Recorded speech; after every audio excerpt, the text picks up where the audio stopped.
Hallelujah. प्रभू स्तुती करूया, त्याला धन्यवाद देऊ आणि त्याचे आपण आभार मानूया की परमेश्वर पुन्हा एकदा आम्हा सर्वांना या ठिकाणी एकत्र केलं आहे त्याची भक्ती आणि आराधना करण्यासाठी. म्हणून आपण त्याला धन्यवाद देऊ. यावेळेस आपण मध्ये शास्त्रभाग वाचन करणार आहोत. स्तोत्र क्रमांक 101 आपण काढूया. स्तोत्र क्रमांक 101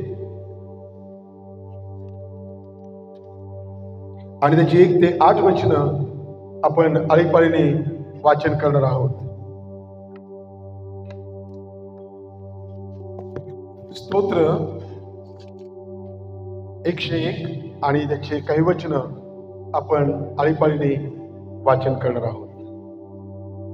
सर्वांना मिळालं असेल तुम्ही पहिलं वचन वाचेल आणि दुसरं वचन तुम्ही सर्वजण मिळून वाचायचं आहे. दया व न्याय याविषयी मी गाईन, हे परमेश्वरा मी तुझी स्तोत्रे गाईन.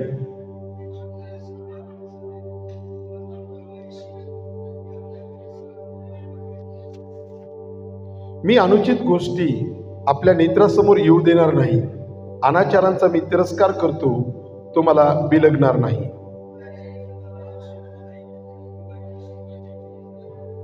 आपल्या शेजाऱ्याची गुप्तपणे चहाडी करणाऱ्यांचा मी विध्वंस करीन. जो कुरबाज व गर्विष्ठ मनाचा आहे त्याची मी गय करणार नाही.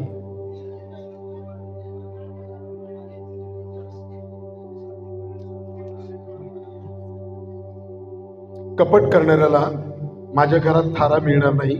असत्य बोलणारा माझ्या दृष्टीपुढे टिकणार नाही.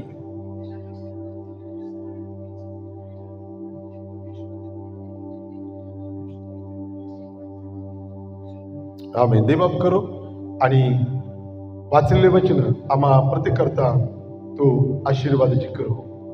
प्रियांनो, पुन्हा एकदा तुमचं सुवार्ता प्रसारक विधान सेवा संस्था या चर्चमध्ये आम्ही स्वागत करत आहोत. आज एक खूप चांगला विषय याविषयी आपण चर्चा करणार आहोत. आपण त्यावरती देवाचं वचन ऐकणार आहोत. कारण प्रियांनो, आज आपला जो विषय आहे तो विषय आपण त्याकडे वळणार आहोत. तत्पूर्वी आपण एक वचन वाचूया. जर कोणाला मिळालं तर कृपा करून त्यांनी ते वाचन करावं. स्तोत्र निर्गमचं पुस्तक याचा 20वा अध्याय आणि त्याचं 17 वचन आपण वाचणार आहोत. निर्गमचं पुस्तक याचा 17वा अध्याय आणि त्याचं 20वा वचन आपण वाचूया.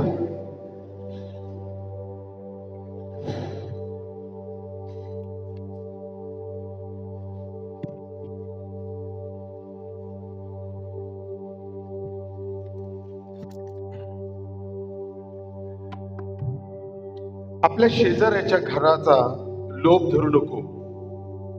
आपल्या शेजाऱ्याच्या स्त्रीची अभिलाषा धरू नकोस. आपल्या शेजाऱ्याच्या दासी, बैल, गाढव अथवा त्याची कोणती वस्तू यांचा लोभ धरू नकोस.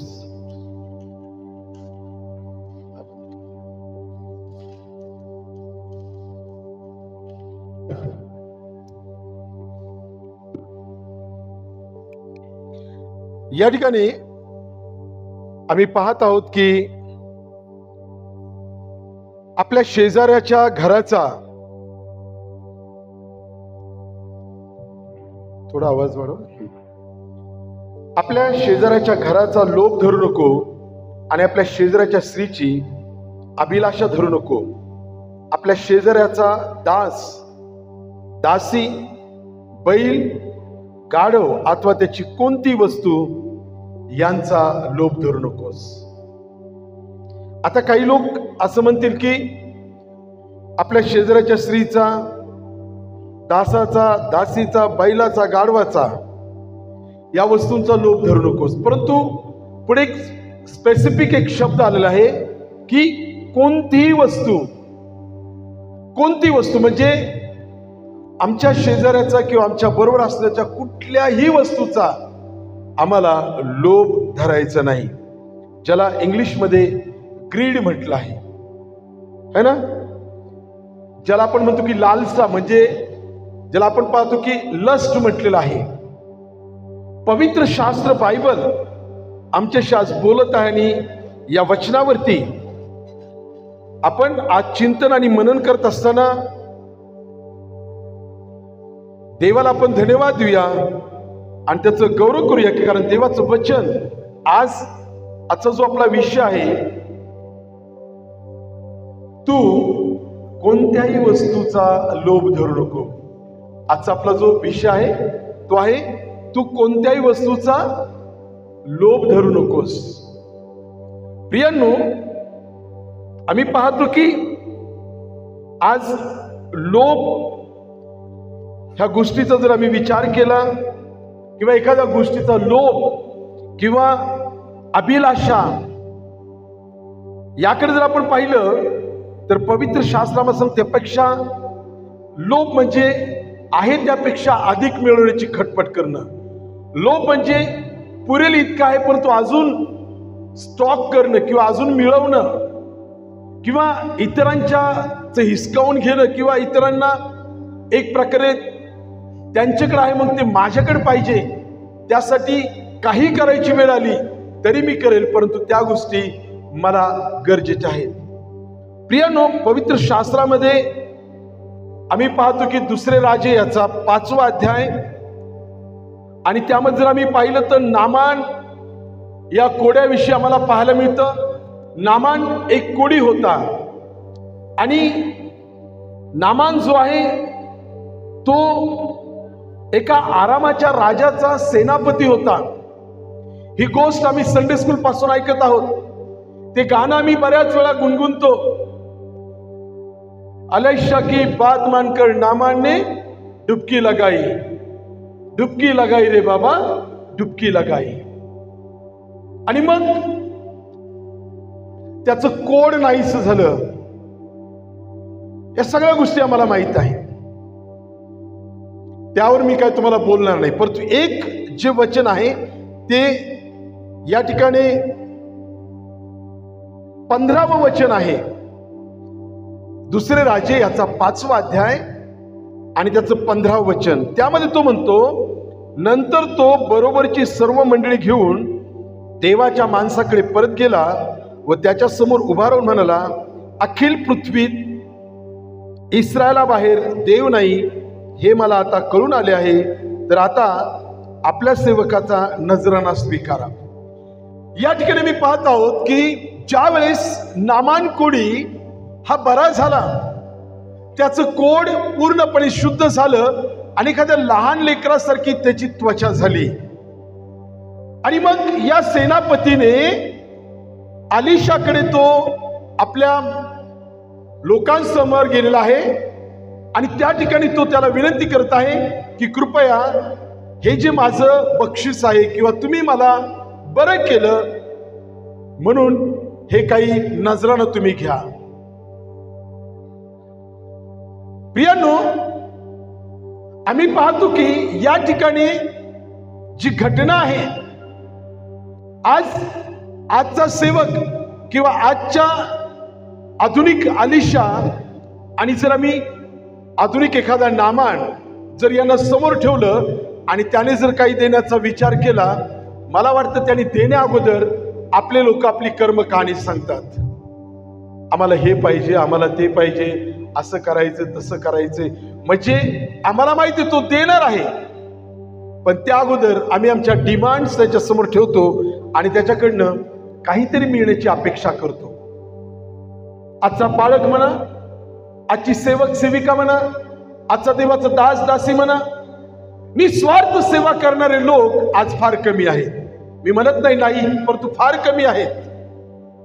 आणि या ठिकाणी जी घटना घडलेली आहे, नामान हा एक श्रीमंत आराम राजाचा तो सरसेनापती होता आणि त्याच्याकडे इतकी संपत्ती होती, तर तो काही नजराणा घेऊन अलिशाकडे गेलाय आणि त्याला म्हणत आहे की हा ठेवून घ्या.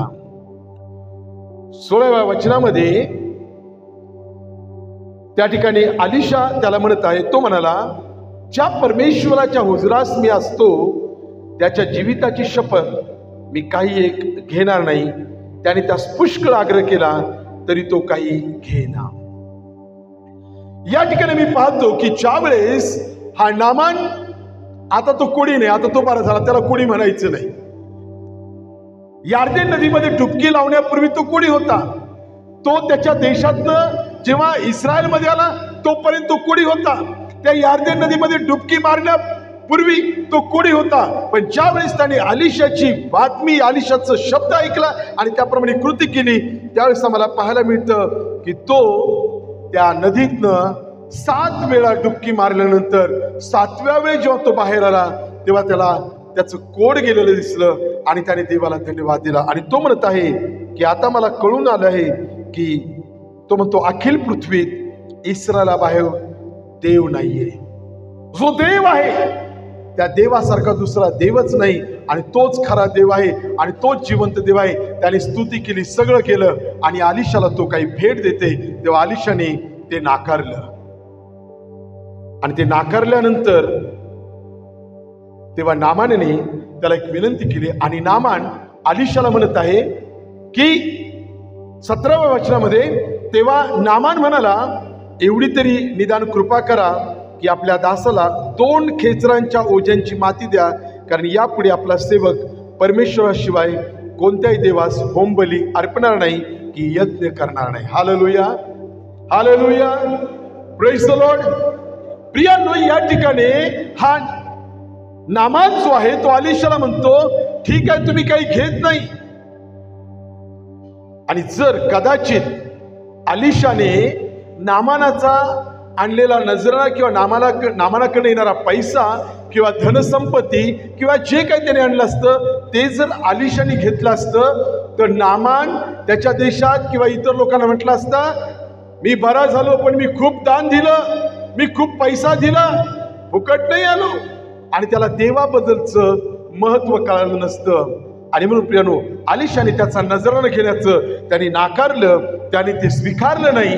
आणि मग मात्र हा नामान अलिशाला विनंती करतो 2 खेचरावर जी माती बसेल ती 2 ओझं मला माती तरी इस्रायलमध्ये द्या, कारण इस्रायला बाहेर देव नाही आणि एकच देव आहे, परमेश्वराशिवाय दुसरा कोणत्याही देवाला मी होमबली अर्पणार नाही आणि दुसऱ्या देवाला मी यज्ञ करणार नाही, असं त्यांनी शपथ वाहिली.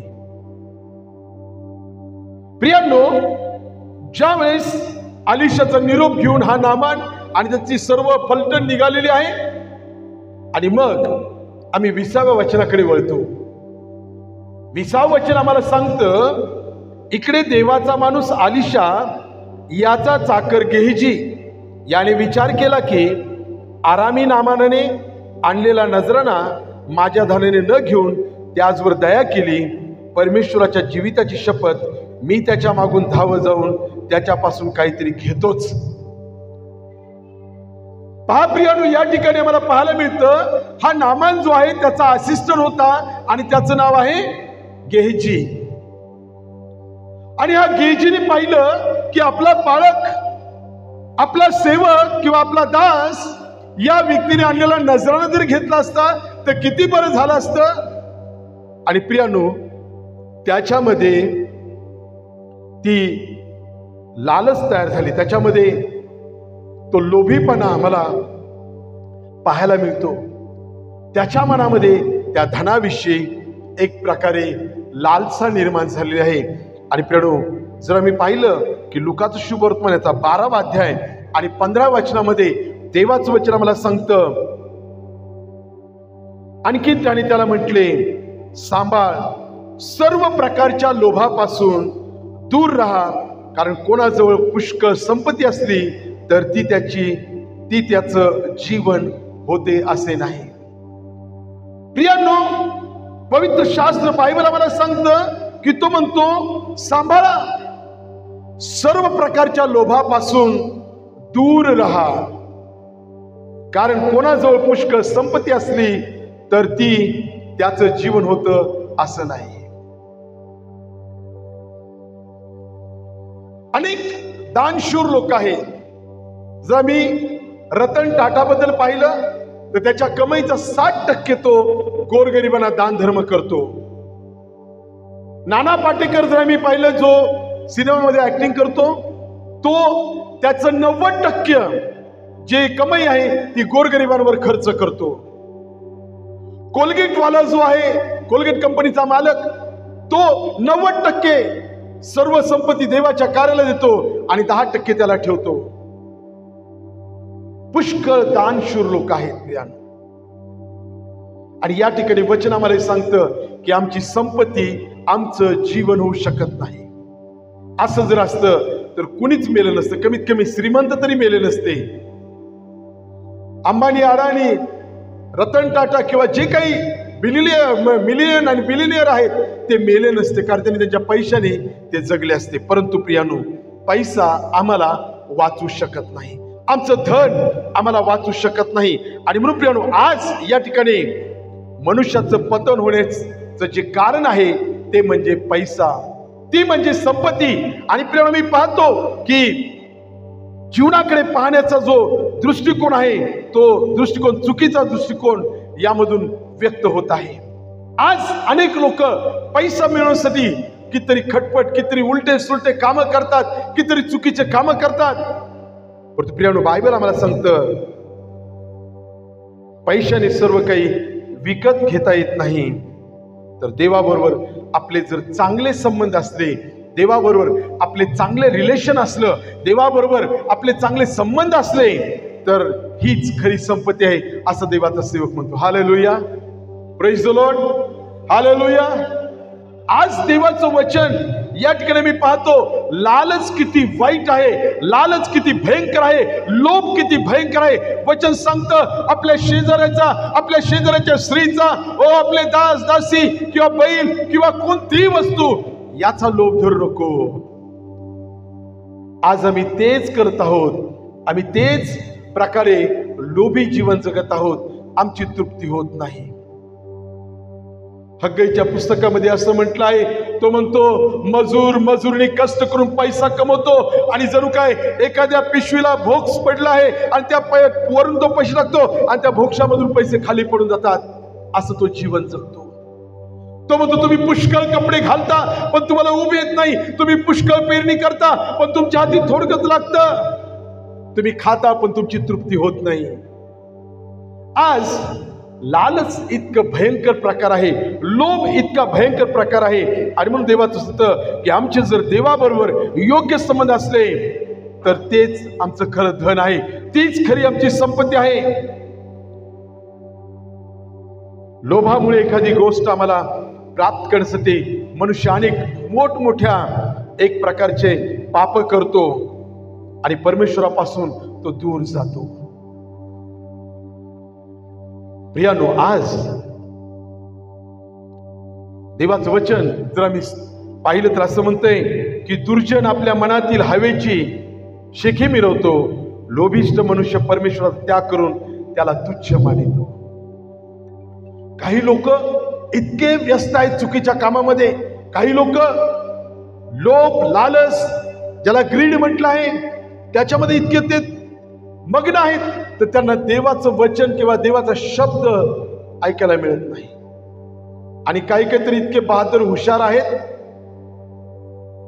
आम्ही ऐकलं मागे की शिर्डी साई संस्थांमध्ये जेव्हा ते पैसे मोजतात तर त्यामध्ये बरेच काही पैसे लोक टाकतात.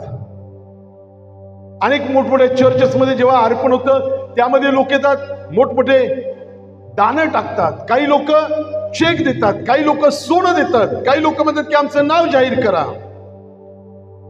पण तो पैसा चुकीच्या मार्गाने मिळवलेला असतो, तो पैसा 2 नंबरनी कमवलेला असतो आणि असे पैसे आम्ही देवाला अर्पण करतो. मागे एक देवाचे दास नगरमध्ये आता येऊन गेले आणि जोशुआ, बेनी जोशुआ म्हणून केरळचे आहेत, आणि त्यांनी सांगितलं लोक चुकीचा पैसा दानपात्रामध्ये आणून टाकतात, वाईट गोष्टी करतात आणि ते आणून टाकतात. आणि त्यांचा एक मित्र पालक त्याच्या चर्चमध्ये त्यांनी ती घटना पाहिली आणि त्यांनी त्याला सांगितलं हा फार डेंजर गुंड आहे, हा फार भयंकर आहे. आणि त्यांनी पालकांनी सगळी कहाणी सांगितली त्या माणसाबद्दल आणि मग तो हा दान धर्म पण खूप करतो. मग त्यावेळेस बेनी जोशुआ त्याला म्हटले हे दान नका घेत जाऊ पालक साहेब, कारण चुकीच्या मार्गाने आलेले पैसे आहेत आणि हे आपण देवाच्या कामाला खर्च करणे योग्य वाटत नाही मला. तो म्हणतो नाही, कुछ नहीं होता, प्रार्थना करके सब कुछ शुद्ध हो जाता है. पण बेनी जोशा म्हणतात नाही, चुकीचे मार्गाने आलेला पैसा देवाच्या कामाला देखील आम्ही तो वापरू नये. आज या ठिकाणी देवाचं सांगतं, कारण दुर्जन आपल्या मनातील हवेची शेखी मिरवतात. लोभिष्ठ मनुष्य परमेश्वर त्याग करून त्याला तुच्छ मानतात. पण जर चुकीच्या माणसाने किती दान धर्म केला आणि त्याने त्याचे चुकीचे धंदे चालूच ठेवले तर तो कधीच आशीर्वादित होणार नाही. तो पैसा त्याला सैतानाकडूनच मिळतो, तो पैसा दुष्ट आत्म्यांकडूनच त्याला प्राप्त होतो. आणि म्हणून प्रियानो, आज जीवनात जर आम्हाला जगिक संपत्ती मिळवून हे प्राथमिक आमचं ध्येय आम्ही जर ठरवलं आहे तर प्रियानो, आम्ही सार्वकालिक जीवनाचं नुकसान करत आहोत. जगिक संपत्ती मिळवण्यासाठी आम्ही धडपड करत आहोत तर आम्ही सार्वकालिक जीवनाला मुकणार आहोत, हे आम्ही समजून घ्यावं. कारण बायबल आम्हाला सांगतं, सार्वकालिक जीवनाकडे न पोहोचू देणारा ही एक मोठी अडचण आमच्या जीवनामध्ये आहे. आणि म्हणून प्रियानो, आज जेव्हा मनुष्य एखाद्या गोष्टीचा लोभ धरतो तेव्हा तो एक प्रकारे मूर्तीपूजा करतो, असं वचन सांगतं. मूर्तीपूजा म्हणजे एखादी मूर्ती किंवा एखादा फोटो, त्याच्याबद्दल मी बोलत नाही, ती मूर्तीपूजेबद्दल मी तुम्हाला सांगत नाही. एखादी गोष्ट आम्हाला आमच्या जीवाच्या पलीकडे प्रिय आहे, माझा मोबाईल असेल, माझी पत्नी असेल, माझं धन दौलत असेल, माझी प्रॉपर्टी असेल, माझा पैसा असेल, आणि याला जर मी महत्व देत आहे ती एक मूर्तीपूजा झालेली आहे. आणि बायबल आम्हाला सांगतं की परमेश्वराला या गोष्टीचा वीट आहे. जर आम्ही पैशाला देव मानत आहोत, जर आम्ही आमच्या आवडलेल्या गोष्टीला आम्ही देव मानत आहोत, तर त्या मूर्ती पूजेबद्दल नाही बोलत. एखादा स्टॅच्यू किंवा एखादा फोटो किंवा येशूचा फोटो किंवा येशूचा क्रॉस आम्ही लावला त्याच्या समोर भक्ती करतो, त्यापेक्षा या गोष्टी जेव्हा आम्ही करतो त्याला चूक म्हटलेलं आहे. प्रियानो, आज देवापेक्षा जेव्हा मी एखाद्या गोष्टीला अधिक महत्व देतो, देवापेक्षा एखाद्या गोष्टीला मी अधिक प्राधान्य देतो, तेव्हा ते एक प्रकारे आम्ही त्याची भक्ती करतो, असं बायबल आम्हाला सांगतं. आणि म्हणून प्रियानो, आज आम्हाला विचार करायचा आहे आणि ती गोष्ट प्राप्त करण्यासाठी आज कोणत्याही परिस्थितीत आमची संपत्ती आम्हाला सर्वला बाजूला ठेवून प्रभू येशूला आम्हाला प्राप्त करायचं आहे. प्रभूला आम्हाला आमचं जीवन समर्पित करायचं. कारण कलस्स पत्र याचा 3 अध्याय 5व्या वचनामध्ये म्हटलं आहे, या ठिकाणी असं म्हणतो की पृथ्वीवरील तुमचे अवयव म्हणजे जारकर्म, अमंगळपणा, कामवासना, कुवासना व लोभ, याला मूर्तीपूजा म्हणावे, हे जीवे मारा. अधिक मिळवण्याची जी स्वार्थी आणि चुकीची इच्छा मला देवापासून दूर नेते, त्यामध्ये देवाचा भक्त पाऊल या ठिकाणी म्हणतो की पृथ्वीवरील तुमचे अवयव म्हणजे जारकर्म, अमंगळपणा, कामवासना, कुवासना व लोभ, ह्याला मूर्तीपूजा म्हणावे आणि ह्याला तुम्ही जीवे मारावे. कारण या सर्व गोष्टीमुळे मनुष्य पाप करतो, म्हणजेच मनुष्य एक प्रकारे देवाच्या विरुद्ध आपलं जीवन जगत आहे, देवाला नावानं कृत्य तो करत आहे. लोभामुळे मनुष्य आपण जे करत आहोत ते चुकीचं आहे की बरोबर आहे त्याला फरकच कळत नाही. आज आम्ही पाहतो की जर मागे 25-30 वर्ष जर आम्ही गेलो तेव्हा आम्हाला काही खरे प्रामाणिक समाजसेवक दिसायचे की जे निस्वार्थपणे देशाची, समाजाची, गावाची सेवा करायची. त्यावेळेस आम्ही हॉस्टेल, बोर्डिंग पाहत होतो. निस्वार्थपणे मिशनऱ्यांनी अनेकांना एक प्रकारे जीवदान दिलं, अनेकांना शिक्षण दिलं, त्यांच्यावर प्रेम केलं, खरा देवाची ओळख त्यांना करून दिली. त्यावेळेस जे काही चॅरिटेबल ट्रस्ट होत्या त्या प्रामाणिकपणे खरोखर काम करायच्या. परंतु आज ज्या ट्रस्ट आहेत किंवा आज ज्या संस्था आहेत किंवा आज जे NGO आहेत ते सगळे बिझनेस माइंडेडने काम करत आहेत. आज जो आम्ही पाहतो नर्सेस हा जो प्रकार आहे, याला रुग्ण सेवा म्हटलं जातं, ईश्वराची सेवा म्हटलं जातं. परंतु आज पैसा पाहिला जातो. सरकारी नोकरीमध्ये 70-80 हजार रुपये महिना पगार आहे, रिटायर झालं बक्कळ अमाऊंट मिळते, आणि म्हणून काही जण बिझनेस म्हणून ती सेवा करत आहे. पण अजूनही काही लोक आहेत की जे प्रामाणिकपणे एक रुग्णसेवा ही ईश्वरी सेवा समजून ते त्या ठिकाणी काम करत आहे. प्रियानो, मला तुम्हाला सांगायचं आहे की बायबल आम्हाला सांगतं की मनुष्याला फरक कळत नाही, मनुष्याला ओळखता येत नाही. खरं काय खोटं काय हे कळत नाही, हा बरोबर की तो बरोबर हे कळत नाही. परंतु जर आम्ही चुकीच्या गोष्टी करतो आणि कोणत्या गोष्टीला आम्ही एक प्रकारे महत्व द्यावं हे जर आम्हाला समजत नाही, तर प्रियानो, बायबल आम्हाला सांगतं की आपण एका श्रीमंत मनुष्याविषयी पवित्र शास्त्रामधून आम्ही वाचत आहोत. बायबल सांगतं त्यांनी जगी गोष्टीला महत्व दिलं आणि आपल्या जीवाला म्हटलेलं आहे. तो म्हणतो, हे जीवा, तुला पुष्कळ वर्ष पुरेल इतका माल ठेवलेला आहे, विसावा घे, खा, पी, आनंद कर. परंतु देवाने त्याला म्हटले, अरे मूर्खा, आज रात्री तुझा जीव मागितला जाईल, मग जे काही तू सिद्ध केले आहे ते कोणाचे होईल. हालेलुया. बऱ्याच वेळा आम्हाला कसं जीवन जगावं हे कळत नाही. अनेकांना वाटतं आता मी भरपूर प्रॉपर्टी केली आहे, आता माझ्याकडे भरपूर पैसा आहे, माझ्याकडे भरपूर शेतीबाडी आहे, माझ्याकडे भरपूर धनसंचय आहे, माझ्याकडे पुष्कळ सोनं नाणं आहे, माझ्याकडे सगळं काही भरपूर आहे, आता मला कशाची चिंता नाही. आणि बायबलमध्ये लुकाचा शुभवर्तमानाचा 12वा अध्याय आणि 19 ते 20 वचनामध्ये आम्ही पाहतो, एक श्रीमंत व्यक्ती आहे आणि त्याने आपल्या शेतामध्ये पेरणी केली, त्याला इतकं पीक झालं, त्याने आपले जुने कोठारे मोडले आणि नवीन कोठारे बांधले आणि आपलं धन त्या ठिकाणी साठवलं आणि मस्त बाजेवर खाटेवर पडल्या म्हणतो, हे जीवा, तुला पुरेल इतकी वर्ष आपल्याकडे अन्नधान्य आहे, खा, पी, आणि काय म्हणतो तो, सुखाने राहा, आनंद कर. परंतु देवाची वाणी त्याला आली, अरे मूर्खा, आज रात्री जर तुझा प्राण काढून घेतला हे कोणाचं होईल. हालेलुया. बऱ्याच वेळा आम्ही पुष्कळ धन कमवतो, बऱ्याच वेळा आम्ही खूप कष्ट करतो, हे करतो, परंतु आम्हाला पाहायला मिळतं की आम्हाला काय मिळत नाही, उपभोग घ्यायला मिळत नाही. आणि म्हणून मागे मी म्हटलं, जीवन जगायचंच व्यक्ती राहून जातो. नुसतं बैलासारखं, त्या गाढवासारखं नुसतं काम करतो रात्रंदिवस, पैसा पैसा पैसा, पण कुठं 2 दिवस फिरायला जात नाही, ना कुठं निसर्गाचा आनंद घेत नाही, ना कुठं प्लेन मध्ये बसत नाही, ना कुठं जात नाही. पैसे साठवतो आणि एक दिवस मरून जातो आणि ते भलत्यालाच मिळून जातात. नगरमध्ये घडलेली घटना आहे. एक आजीबाई होती, फार गरीब होती, भिकारी होती. रोज पैसे मागून ती आपला उपजीविका ती जगायची. आणि प्रियानो, तिच्याकडे फार मोठं गठुडं होतं आणि एक दिवस ती मरून गेली त्या गठुड्याजवळच.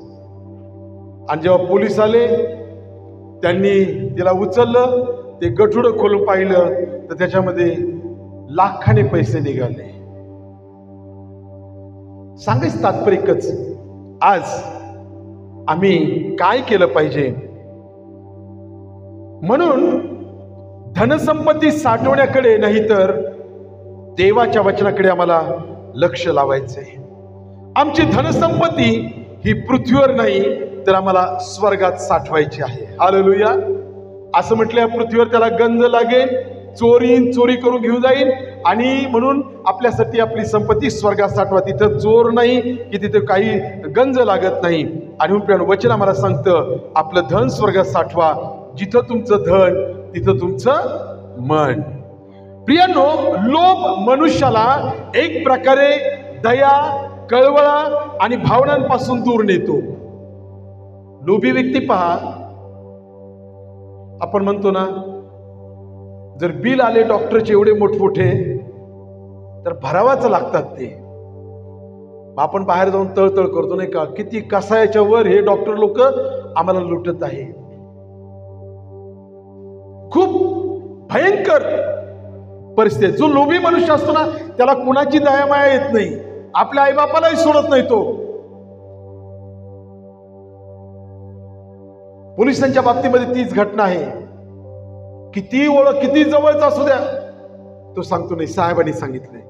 त्या बिचाऱ्या साहेबाला काहीच माहित नसतं, हाच आमच्याकडे लुटतो, एवढं लुटतो की बस. आम्हाला अनुभव आला. एकदा आमच्या सासऱ्यांचं ट्रक पकडला होता.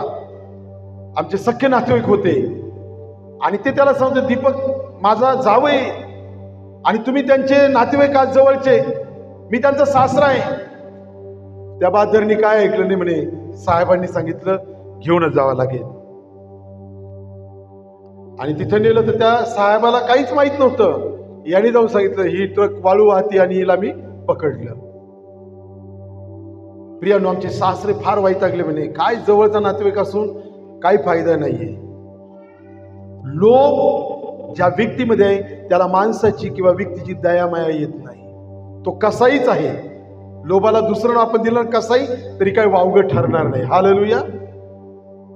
जिथून तिथून फक्त पैसा, कसा पैसा काढायचा हे जेव्हा आमच्या डोक्यात राहतं तेव्हा बायबल आम्हाला सांगतं की जो लोभी मनुष्य आहे त्याला कोणाचाही कळवळा किंवा त्याच्यामध्ये दयामाया किंवा त्याला कुठल्याही भावना त्याला नसतात. कारण बायबल आम्हाला सांगतं की पवित्र शास्त्रामध्ये एक गोष्ट आहे, श्रीमंत मनुष्य आणि भिकारी लाजर. हा भिकारी लाजर श्रीमंताच्या गेट जवळ पडलेला आहे आणि श्रीमंत जे काही खायचा उरलेलं उष्ट पास्त जमिनीवर पडले त्याच्या टेबलवरून खाली ते सर्व गोळा करायचे आणि त्या भिकाऱ्या लाजरला द्यायचे आणि तो ते खायचा. पण कधीच त्या श्रीमंत मनुष्याने दरिद्री लाजरावर दया केली नाही, त्याची गरज त्याने भागवली नाही. त्याच्याकडे सर्व काही विपुल होतं पण त्याने त्या विपुलतेमधून त्या गरिबासाठी काहीच खर्च केला नाही आणि म्हणून तो नरकामध्ये गेलेला आहे. आज लोभ मनुष्याला इतका, ज्याला काय म्हणतो आपण, कठीण बनवतो दगडासारखं. आपण म्हणतो कधी कधी इकडं याला पाजर फुटेल पण याला पाजर फुटणार नाही, अशा प्रकारचा मनुष्याचा स्वभाव भयंकर असतो. आणि प्रियानो, आज देवाचं सांगतं आपण आपल्या विपुलतेतून गरिबांसाठी काहीतरी केलं पाहिजे, त्यांना आम्ही मदत केली पाहिजे, दिलं पाहिजे. आणि म्हणून प्रियानो, आम्हाला पाहायला मिळतं हा जो श्रीमंत व्यक्ती आहे देवाला तर मानतच नव्हता जास्त तो, पण हा गरीब देवाची भक्ती करणार होता, देवाचे आभार मानणार होता. ते उष्ट पाष्ट अन्न मिळालं तरी देवाला धन्यवाद देणार होता. आणि म्हणून बायबल सांगतं की तो श्रीमंत नरकात गेला आणि तो गरीब जो आहे तो स्वर्गामध्ये गेला. जर त्या श्रीमंताने त्याची संपत्ती याचा लोभ धरला नसता आणि गोरगरिबांवर दया केली असती तर नक्कीच त्यांना देवाने काहीतरी शाबासकी दिली असती. आज अनेक असे लोक आहेत ज्यांना येशू माहित नाही. आज असे अनेक लोक आहेत की ज्यांना जिवंत देव माहित नाही, परंतु ते आपलं जीवन खूप चांगलं जगतात. आता मी तुम्हाला सांगितलं, रतन टाटा आपल्या कमाईचा 60% भाग गोरगरिबांसाठी खर्च करतात. नाना पाटेकर आपल्या कमाईचा 90% भाग गोरगरिबांसाठी खर्च करतात. कोलगेटचे जे फाउंडर आहेत, मालक आहेत, ते 90% भाग देवाच्या कार्यासाठी देऊन टाकतात. यांच्या देण्याप्रमाणे त्यांचा न्याय होईल. कदाचित हे लोक देवाच्या राज्यात पण जाऊ शकतात, कारण त्यांना जरी देव माहीत नाही पण ते जे करतात ते प्रामाणिकपणा जो आहे तो त्यांना कदाचित त्याचं काहीतरी रिवॉर्ड भेटू शकतं. परंतु आज वचन आम्हाला सांगत आहे, स्तोत्रकर्ता म्हणत आहे, स्तोत्र 37 आणि 25 मध्ये म्हटलेलं आहे, मी तरुण होतो आणि आता म्हातारा झालो तरी नीतिमान निराश्रित झालेला किंवा त्याची संतती भिकेस लागलेली मी पाहिली नाही. Hallelujah, hallelujah, hallelujah. तुम्ही जागे आहात का? हात वर करून दाखवा मग. Hallelujah, praise the Lord. Yes, म्हणजे तुम्ही ऐकत आहात, मला कळत आहे. आता मागे एक टीव्ही शो चालतो नाही का, त्याच्यामध्ये कॉमेडी किंग आहेत, कॉमेडी नाही का, खूप काय हास्य जत्रा म्हणतात त्याला. त्यामध्ये आता एक तिथं पार्ट केलं एकाने, एक भिकाऱ्याचा रोल केला आणि तो ओरडत आहे की अल्लाह के नाम से देतो, जीसस के नाम से देतो. आणि मग ख्रिश्चन लोकांनी त्या टीव्ही चॅनलला झापलं चांगलं आणि त्यांनी सांगितलं की तुम्ही आम्हाला दाखवा कुठल्या स्टेशनला किंवा कुठल्या रस्त्यावर येशूच्या नावाने कोणी म्हणत की येशूच्या नावाने 1 रुपया द्या, येशूच्या नावाने 1 रुपया द्या. आतापर्यंत कोणी मागितलं 1 रुपया तुम्हाला? नाही. कारण वचन सांगतो, तो म्हणतो मी तरुण होतो. या ठिकाणी देवाचा भक्त दावीद म्हणतो, मी तरुण होतो आणि आता म्हातारा झालो आहे, तरी नीतिमान निराश्रित झालेला किंवा त्याची संतती भिकेस लागलेली मी पाहिली नाही. Hallelujah, hallelujah, praise the Lord. प्रियानो, आज देवाचं वचन आम्हाला सांगतं की आम्हाला पाहायला मिळतं कुठेच तुम्हाला भीक मागताना दिसत नाही, कारण आपला देव आमचं रोजचं जेवण, रोजची भाकर, रोजचं अन्न तो प्रत्येकाला पुरवतो आणि म्हणून आम्ही त्याला धन्यवाद दिला पाहिजे. आणि म्हणून प्रियानो, जो इतरांना देतो त्याला परमेश्वर पुरवतो, परंतु संपत्तीचा लोभ मनुष्याला देवापासून दूर नेतो. संपत्तीचा लोभ मनुष्याला देवापासून अलिप्त करतो. संपत्तीचा लोभ मनुष्याला देवापासून दूर आणि दूर नेतो. आणि म्हणून प्रियानो, आपल्या पैशावर, आपल्या धनावर प्रेम करू नका. आपल्या संततीवर प्रेम, आपल्या संपत्तीवर प्रेम करू नका. तर प्रियानो, देवाचं वचन सांगतं की तो म्हणत आहे, आपण पाहतो की श्रीमंत तरुण एकदा प्रभू येशूकडे येतो. बायबलमध्ये आम्ही पाहतो एक श्रीमंत तरुण प्रभू येशू ज्यावेळेस पृथ्वीवर होता 2024 वर्षापूर्वी, तर एक श्रीमंत तरुण आला आणि त्या तरुणाने प्रभू येशूकडे येतो आणि तो प्रभूला म्हणतो की मी सर्व आज्ञा पाळणार आहे. प्रभू त्याला म्हणतो, माझ्या मागे येऊ पाहतोस तर आपली संपत्ती वाटून टाक, गोरगरिबांना देऊन टाक आणि माझ्या मागे ये. प्रियानो, त्या व्यक्तीला संपत्तीचा लोभ होता आणि त्याने प्रभू येशूच्या मागे जाण्याचं नाकारलं आणि तो पुन्हा येशूला सोडून गेलेला आहे. आणि आम्हाला पाहायला मिळतं की येशूने त्याला म्हटलेलं आहे, मत्तई 19 आणि त्याच्या 21व्या वचनामध्ये म्हटलं आहे, पूर्ण होऊ पाहतोस तर जा, तुझे असेल नसेल ते विकून दरिद्रास दे, म्हणजे तुला स्वर्गात संपत्ती मिळेल आणि चल माझ्या मागे ये. हालेलुया. एक गीतकार म्हणतो, I have decided no turning back. तो म्हणतो मी येशूच्या मागे चालणार, मागे वळणार नाही, मागे पाहणार नाही, माघारी फिरणार नाही. प्रियानो, येशूच्या मागे जर गेलो तर सार्वकालिक जीवन आहे आणि पैशाच्या मागे गेलो तर सार्वकालिक नरक आहे. आज प्रियानो, अनेक लोक या लालचेमध्ये जीवन जगत आहे. त्यांची मालमत्ता भरपूर आहे आणि त्यामुळे त्यांना द्रव्याच्या लोभामुळे ते देवाला पसंत करत नाही आणि देवाच्या विरुद्ध जात आहे. प्रियानो, एखाद्या गोष्टीबद्दल लोभ वाटणं हा प्रत्येकाचा स्वभाव आहे. लोभ वाटणं, मलाही लोभ वाटतो, तुम्हालाही लोभ वाटतो. आम्हालाही वाटतं मला पण ते पाहिजे, मला पण तसं कपडे पाहिजे, मलाही तसं घर पाहिजे, मला पण तशी संपत्ती पाहिजे. संपत्तीचा, सुखाचा अनेक लोक विचार करतात. अनेक लोक एक प्रकारे जगातील काही गोष्टींकडे एक प्रकारे शारीरिक सुख मिळवण्यासाठी किंवा आपल्या स्वतःला आनंद होईल अशा गोष्टी मिळवण्यासाठी एक प्रकारे ते लोभ धरतात आणि त्यांना वाटतं त्याद्वारे कदाचित आमच्या अंतःकरणामध्ये आम्हाला शांती मिळेल. हे जर माझ्याकडे असलं ना तर बरं होईल, ते जर माझ्याकडे असलं ना बरं होईल. परंतु बायबल आम्हाला सांगतं ते सर्व काळचं सुख होऊ शकत नाही. ते काही कारणापुरतं, काही वेळेपुरतं ते असणार आहे. पवित्र शास्त्र आज आम्हाला सांगत आहे की आज देवाविषयी बाबत आम्ही धनवान असलं पाहिजे.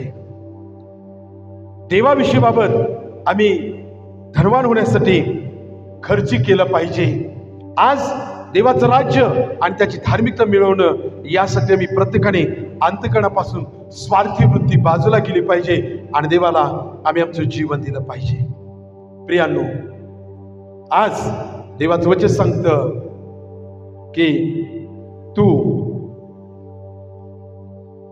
लोभी होण्यापासून स्वतःला आवर, तू लोभी होण्यापासून स्वतःला सांभाळ. या ठिकाणी जेव्हा नामान कोडी हा बरा झाला आणि हा नामान जेव्हा पुन्हा आपल्या मायदेशी निघालेला आहे तेव्हा त्यांनी बरीच संपत्ती आणून पाळकाला देण्याचा विचार केला, पण पाळकाने ती संपत्ती घेतली नाही. उलट नामान म्हणत आहे 2 खेचर मला माती घेऊन जाऊ दे, आणि त्यावेळेस तो घेऊन गेला. आणि प्रियांनो, गेहजी जो आहे तो गेजी त्याने पाहिलं, अरे हा नामान चालला, अरे पैसे चालले, अरे संपत चालली. आणि त्यावेळेस बायबल आम्हाला सांगतं की तो त्या नामानाच्या रथामागे पळत सुटला आणि खूप दूरवर गेला आणि त्याने सांगितलं, थांबा थांबा. आणि नामानाने आपला रथ थांबवला. म्हणे काय आज्ञा आहे, कारण तो या आलिशाचा सेवक आहे गेजी. आणि मग त्याने रथ थांबवला. म्हणे काय सेवा करू. आणि मग या गेजीने सांगितलं, असं करा म्हणे, आताच तुम्ही गेले आणि 2 पाहुणे आमच्याकडे आलेत म्हणे आलिशाकडे, आणि त्या पाहुण्यांना देण्यासाठी काहीतरी नजराना द्या म्हणे.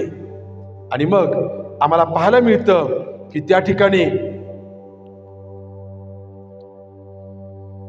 गेजी 20व्या वचनामध्ये इकडं देवाचा माणूस आलिशा याचा चाकर गेजी याने विचार केला की आरामी नामानाने आणलेला नजराना माझ्या धाने न घेऊन त्याजवर दया केली आणि परमेश्वर जीवाची शपथ मी त्याच्या मागून धावत जाऊन त्याच्यापासून काहीतरी घेतोच. काय म्हणतो तो, मी काहीतरी घेतोच. मग गेजी नामानाच्या मागून गेला. आपल्या मागून कोणी धावत येत आहे हे नामानाने पाहिले तेव्हा त्याने आपल्या रथावरून उतरून त्याला सामोरे जाऊन विचारले, सर्व काही ठीक आहे ना. गेजी म्हणाला, सर्व काही ठीक आहे. माझ्या धान्याने आपल्याला असे सांगाच पाठवले आहे की पहा, एफ्राईमच्या डोंगरी प्रदेशातून संदेशांचे 2 शिष्य माझ्या इथे नुकतेच आले आहेत. त्यांच्यासाठी 1 किक्कार चांदी व 2 पोशाख द्या. नामान म्हणाला, कृपा करून 2 किक्कार घे. त्याने आग्रह करून 2 किक्कार चांदीच्या 2 थैल्या बांधून 2 पोशाखासह आपल्या 2 सेवकाच्या खांद्यावर ठेवल्या आणि सर्व घेऊन ते त्याच्या पुढे चालले. पहा प्रियांनो, लालच किती भयंकर आहे. हा गेजी त्या नामाला म्हणतो, 1 किक्कार चांदी द्या आणि 1 झगा द्या. तो म्हणतो, एकच काय मागतो, 2 घेऊन जा. कारण नामान त्या पिढेपासून मुक्त झालाय.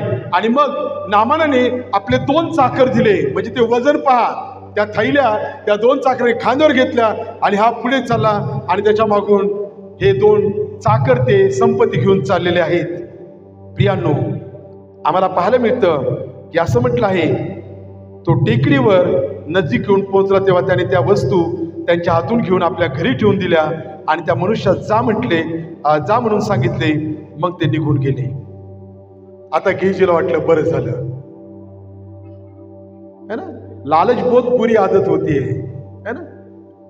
लालच फार कठीण आहे प्रियांनो. गेजीला हे सगळं काही धन मिळालं आणि त्याने ते कुठे नेलं, आपल्या घरी नेलं. सांगितलं कुणाचं नाव, पाळकाचं नाव, आणि नेतो कुठं, घरी नेतो. आणि मग तुम्हाला मला सांगायचं आहे हेच की लालच हे किती भयंकर आहे आणि ती लालच आमच्या जीवनामध्ये असू नये. गेजीच्या बाबतीमध्ये मी पाहतो, खर तर मला असं वाटलं की त्या रथाच्या मागे जाऊन त्याला भेटायचं होतं नामानाला. नामान साहेब, प्रार्थनेमध्ये राहा, इथून पुढे देवाला माना, देवाची भक्ती करा आणि चर्चला जा, असं सांगायला गेलं असं वाटलं होतं मला असंही वाटलं की कदाचित हा नामा म्हणजे गेजी नामाला कदाचित त्याची भेट झाली नाही म्हणून एक शेवटचा praise the lord bye bye करायला गेला असेल. परंतु प्रियानो, नामान इतका लालची होता, त्याला धन संपत्ती मिळाली पण त्याबरोबर त्याला कोड देखील मिळालं. नामानाचं गेलेलं कोड या गेजीला लागलं. त्या धनाबरोबर त्या कोडामध्ये तो त्या नामानापेक्षा पांढरा शुभ्र झाला आणि नामानाला आपली चूक कळाली. प्रियांनो, ज्या वेळेस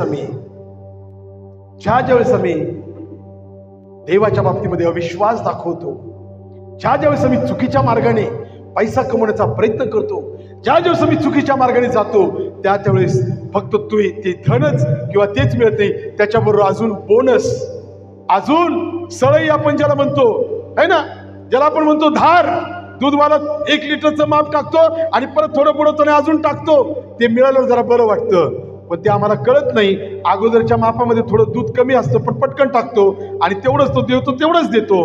पण ज्याला सवय लागली असती अजून एक्स्ट्रा, तसं या नामानाला फक्त धन मिळालं नाही, त्याच्याबरोबर नामानाचं गेलेलं कोड हे गेजीला लागलं आणि तो गेजी त्या कोडाने पांढरा शुभ्र झाला. लालच कधीच करू नका. जे तुमच्याकडे आहे ते देवाला द्यायला शिका. मोठ्या अंतकडे देवाला द्यायला शिका. देवाची आज्ञा पाळा. आज विदर्भी लोक ज्यांना देव माहित नाही, ते जर असा आपला पैसा चांगल्या मार्गाने वापरतात तर आम्हाला जिवंत देव कळायला आहे, पण आम्ही मात्र देवाच्या बाबतीमध्ये खूप गाफील आहोत. ती विधवा काही काटक्या गोळा करत आहे आणि तिच्या चुली म्हणजे पिठाच्या मडक्यामध्ये थोडं पीठ आहे आणि तेलाचे खूप थोडं तेल आहे आणि प्रियानो ती म्हणत आहे की मी आता हे पीठ आणि याची भाकर बनवल, याची एक चाणकी बनवल, माझ्या मुलाला देईल आणि मी खाईल आणि याच्यानंतर दुष्काळामुळे मी मरून जाऊ. तिने डोक्यात प्लॅन केला, तिने ठरवलं ही भाकर शेवटची आहे, ही भाकर माझ्यासाठी शेवटचं अन्न आहे. पण जेव्हा देवाचा दास त्या ठिकाणी आला आणि तिला म्हणते की मला पाणी आण, आणि पाणी आणायला जशी निघाली तो म्हणतो माझ्यासाठी एक भाकर बनवून आण. ती म्हणती थोडंच आहे, ते सांगू नको, जाऊन घेऊन ये. आणि जेव्हा ती गेली आणि तिने त्या मडक्यातलं पीठ झटकून काढलं, त्याची भाकर बनवली आणि ते पाणी आणि ती भाकर घेऊन देवाचा सेवक एलिया याच्या जवळ गेली आणि त्याला जेव्हा तिने दिलं, ज्यावेळेस त्याने ते खाल्लं आणि त्याने तिला ब्लेस केलं, बायबल सांगतं तो दुष्काळ संपेपर्यंत तिच्या मडक्यातलं पीठ आणि त्याच्या तेलातल्या कुपीतलं तेल संपलं नाही. Hallelujah, hallelujah. प्रभूला टाळ्या वाजून धन्यवाद द्या, कारण देवाचं वचन सांगतं आपला देव जो आहे तो जिवंत आहे आणि तुम्ही त्याच्यावर विश्वास ठेवा, मनापासून त्याच्यावर भाव ठेवा. देण्यामध्ये कमी पडू नका. पहिलं देवाचं काम पूर्ण करा. पहिला तुमचा पगाराचा 10वा भाग तुम्ही काढा आणि जे आपले लिफाफे आहे, पाकिट आहे, त्यामध्ये घाला, बायबल ठेवून द्या, त्याच्याकडे पाहू नका.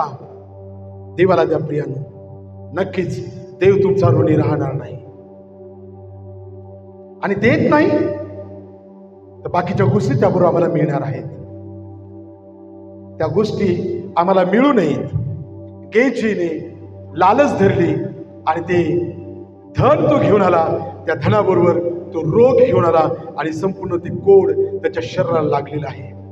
माझ्या देवाच्या लेकरांनो, देवाच्या सेवकांनो, दासदासींनो, देवाच्या मुलामुलींनो, आज मी तुम्हाला आवाहन करत आहे की प्रियानो, देवासाठी सदैव आपली मूठ उघडी ठेवा. त्या विधवेकडे पहा. बायबल सांगते जेव्हा तिने आपल्या कमाईतील त्या दिवसाची पूर्ण रोजंदारी तिने त्याच्यामध्ये टाकली. आज भारतामध्ये येशू कळावा, भारतामध्ये देव कळावा म्हणून अनेक लोक एक वेळचा नाश्ता करत नाही आणि ते नाश्ते पैसे एका डब्यामध्ये ठेवतात. अनेक लोक आपली संपत्ती विकतात आणि ती पूर्ण सेवेसाठी देऊन टाकतात. प्रियानो, तात्पर्य एकच आहे की तुम्ही जगिक संपत्तीमुळे धनवान होण्याचा प्रयत्न करू नका, तर सार्वकालिक जीवनाची संपत्ती तुमच्याकडे असावं, त्याबद्दल तुम्ही धन्यवादित असावं, असं देवाचं वचन आहे. म्हणून प्रियानो, आम्ही पाहतो 25व्या वचनामध्ये म्हटलंय, दुसरे राजे 5:25 मध्ये, त्याप्रमाणे तो आज जाऊन आपल्या धन्यापुढे उभा राहिला. आलिशा त्याला म्हणाला, गेहजी, तू कुठून आलास? हालेलुया. आलिशा हा पालक आहे आणि गेहजी त्याचा असिस्टंट आहे. आणि मग आलिशा गेहजीला म्हणतो, तू कुठून आलास? आणि पहा गेहजीचं उत्तर काय आहे. तो त्यास म्हणाला, आपला दास कुठेच गेला नव्हता. काय म्हणतो गेहजी? आलिशाला काय म्हणतो? तो म्हणत आहे, आलिशा त्यास मला, गेहजी तू कुठून आलास? त्याने म्हटले, आपला दास कुठेही गेला नव्हता. पहा लबाडी, हे लबाडीचं पाप पण भयंकर आहे प्रियानो. ज्यावेळेस हननी आणि सफेरा यांनी आपली जमीन विकली आणि त्यामधला काही भाग बाजूला ठेवला आणि बाकीचा भाग घेऊन गेले आणि पेत्रा म्हणते, पेत्रा हे धर बाबा, मी जमीन विकली. कारण त्या काळचा रूल होता, सगळं विकायचं आणि चर्चमध्ये द्यायचं पाळकाकडे. आणि मग तुम्हाला जसं खर्चायचं, पाळक साहेब 10,000 रुपये लागतात, नाही पाळक देणार खर्च. पाळक साहेब आज घरी पाहुणे 2,000 रुपये द्या, पाळक साहेब देणार. ही पद्धत होती. त्यांचं सर्व काही सामायिक होतं. पण जेव्हा पेत्राने हननी सफेरने आपली जमीन विकली तेव्हा त्यांनी लबाडी केली आणि काही भाग पेत्रा समोर ठेवला आणि मग ही आमची संपत्ती. देवाच्या आत्म्याने पेत्रा सांगितलं, हे लबाडी करत आहे. पेत्र त्याला म्हणाला, हनन्या, तू जमीन एवढ्यालाच विकली का? होय पाळक साहेब, जमीन एवढ्यालाच विकली. एकदा नाही, दोनदा नाही, 3दा विचारलं आणि बायबल सांगतं हनन्या खाली पडला आणि गतप्राण झाला. चर्चचे 4-5 पोराले उचललं, पाठीमागे कब्रस्तान होतं, खड्डा तयार होता, पुरून टाकलं, झाकून टाकलं. त्याच्या बायकोला कळवलं नाही. त्याची बायको काही तासाने आली. पेत्र असाच विधीवर आहे आणि ती दारामध्ये आहे आणि ती म्हणती, पालक साहेब हे आले होते का? पेत्र म्हणतो, सफिरा तुम्ही जमीन एवढ्यालाच विकली का? पालक साहेब सांगितलं ना माझ्या नवऱ्याने, तेच बरोबर, आम्ही एवढ्याला जमीन विकली. पेत्र तिला म्हणतंय, सफिरा तुम्ही दोघांनी संगनमत केलं आहे. ज्या लोकांनी तुझ्या नवऱ्याला उचलून पुरून टाकलेलं आहे त्यांचे पाय अजून दाराशी, ते तुलाही उचलतील पुरून टाकतील. ती देखील खाली पडली, तिने आपला प्राण सोडला. लबाडीमुळे दोघांना मरावं लागलं आणि त्यांना पुरून टाकलं. या ठिकाणी गेहजीने लबाडी केली. तो अलिशाला म्हणत आहे, महाराज, सेवक, पालक साहेब, आपला दास कुठेच गेला नाही. किती शाजूपाणी बोलत आहे. आणि त्यावेळेस अलिशा त्याला काय म्हणतो ते आपण पाहूया. अलिशा त्याला म्हणतो, तो त्यास म्हणाला, तो पुरुष तुला भेटवायसाठी आपल्या रथावरून उतरून मागे फिरला तेव्हा माझे लक्ष तिकडे गेले होते काय? चांदी, वस्त्रे, जैतुनाचे बाग, द्राक्षाचे मळे, शेरडे मेंढरे, गुरे ढोरे, दास दासी घेण्याचा हा समय आहे काय? तर नामानाचे कोड तुला व तुझ्या संतानाला निरंतर लागून राहील. तेव्हा तो बर्फासारखा पांढरा होऊन त्याच्या पुढून चालता झाला. खूप खेदजनक गोष्ट आहे, खूप सिरियस गोष्ट आहे, खूप हृदयाला हेलवून टाकणारी गोष्ट आहे. या गेहजीने ज्यावेळेस चुकीच्या वेळेमध्ये चुकीचं काम केलं आहे ते त्याला भोवलेलं आहे. प्रियानो, तुम्ही आणि मी देवापासून काहीच लपवू शकत नाही. तुमचं आणि माझं जीवन देवासमोर या उघड्या पुस्तका समान आहे. आज तुमच्या मनामध्ये काय आहे? तुम्ही मनामध्ये कोणाबद्दल, तुमच्या मनामध्ये किती घाणेरडा कपट आहे, द्वेष आहे, कला आहे, मत्सर आहे, किंवा देवाबद्दल तुम्ही किती त्याला फसवण्याचा प्रयत्न करतात, देव जाणत आहे. आणि म्हणून प्रियानो, आज खऱ्या अर्थाने आम्ही आमचं हृदय प्रभूजवळ मोकळं केलं पाहिजे. देवाच्या बाबतीमध्ये आम्ही जागृत असलं पाहिजे. आणि बायबल सांगतं, देवाचा सेवक म्हटला, अलिशा म्हटला, गेहजी तू हे सगळं घेतलंस, हा समय घेण्याचा नव्हता, ही वेळ घेण्याची नव्हती, ही देवाचा गौरव करण्याची वेळ होती. पण तू चुकीच्या पद्धतीने वागला.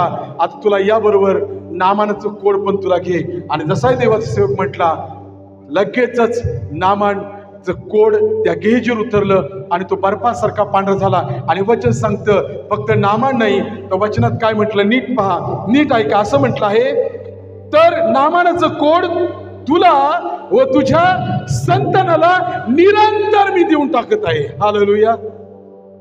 पाप प्रेरणा, पुढच्या पिढीने काय चुका कराव्यात, पण यांनी केलेलं पाप त्याच्या पूर्ण संततीला, त्याच्या संतानाला ते कोड एक प्रकारे ब्लड रिलेशन मधून किंवा एक खानदानी आजार म्हणून ते त्यांना गेलेलं आहे. आता कोड याला जास्त विषय महत्व नाहीये, पण जुन्या काळामध्ये कोडाबद्दल जर पाहिलं तर त्या लोकांना गावाबाहेर काढायचे. त्यांनी गावाच्या बाहेर जाऊन राहायचं आणि त्यांनी तिथंच राहायचं. आणि तिथंच जर एखादा कुणी आला ओरडायचं, अशुद्ध अशुद्ध, मग त्या माणसाचं इकडे कोणतरी कुडी आहे, मग तो दुसरीकडे जायचं. इतकं भयानक होतं. जुना करार म्हणतं, ज्यांना कोड लागलंय त्यांना सगळ्या प्रकारे हाकलून द्यायचे. आता नवीन करार आम्हाला सांगतो, प्रभूने आमच्यासाठी आपलं रक्त ओतलं आणि आम्हाला सर्व आजारापासून शुद्ध केलं. आता तो काही भाग राहिलेला नाही. हालेलुया. सांगायचं तात्पर्यच की आम्हाला बायबल म्हणतं, तुम्ही लोभी असू नये, तुम्ही लोभ धरू नये, तुम्ही लोभामध्ये आपलं जीवन जगू नये. ज्याला लालसा पण म्हटलंय, लस्ट म्हटलं आहे, ज्याला ग्रीड म्हटलं आहे, या सगळ्या लोभाच्या पासून आम्ही दूर राहावं आणि देवाच्या मार्गाने आम्ही चालावं, अशी देवाची इच्छा आहे. यावेळेस आपले डोळे आपण बंद करूया आणि त्या देवाजवळ लीन नम्र होऊन आपण मागूया आणि म्हणूया, प्रभू, माझ्या सर्व चुकांची, अपराधांची, माझ्या पापांची तुम्हाला क्षमा कर. Thank you Jesus.